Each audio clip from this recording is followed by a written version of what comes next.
হিলিতে সরকারি এসডব্লিউএম ইউনিটে ভয়াবহ অগ্নিকাণ্ড, পুড়ে ছাই ইউনিটের সর্বস্ব। আজ বিকেল 4টে নাগাদ দক্ষিণ দিনাজপুর জেলার হিলি ব্লকের 4 নম্বর বিনশিরা গ্রাম পঞ্চায়েতের সলিড ওয়েস্ট ম্যানেজমেন্ট ইউনিটে ভয়াবহ অগ্নিকাণ্ডের ঘটনায় চাঞ্চল্য ছড়ালো এলাকায়। এই অগ্নিকাণ্ডের ফলে এসডব্লিউএম ইউনিটে রাখা সমস্ত জিনিস পুড়ে ছাই হয়ে যায়। আগুন লাগার ঘটনার কথা জানাজানি হতেই গ্রাম পঞ্চায়েতের তরফে খবর দেওয়া হয় স্থানীয় দমকলে।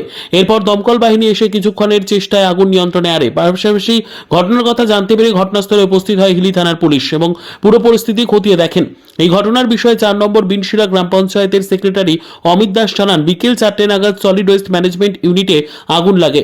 এরপর খবর দেওয়া হয় দমকল ও প্রশাসনকে। দমকল দ্রুত এসে আগুন নিয়ন্ত্রণে আনার কাজ শুরু করে। তবে ততক্ষণে প্রায় ইউনিটের সমস্ত কিছু পুড়ে ছাই হয়ে যায়। এতে করে আনুমানিক 2 লক্ষাধিক টাকা ক্ষতি হয়েছে বলে জানা গেছে। পাকা ঘরের ক্ষতি সহ টিনের ছাউনি সমস্ত কিছু পুড়ে যায়। পাশাপাশি বিভিন্ন উপাদান, প্রয়োজনীয় যন্ত্রপাতি তথা অন্যান্য প্রয়োজনীয় সামগ্রী ব্যাপকভাবে ক্ষতিগ্রস্ত হয়। তবে ঠিক কী কারণে আগুন লাগলো তা জানা যায়নি। পুরো বিষয়টি খতিয়ে দেখছে হিলি থানার পুলিশ।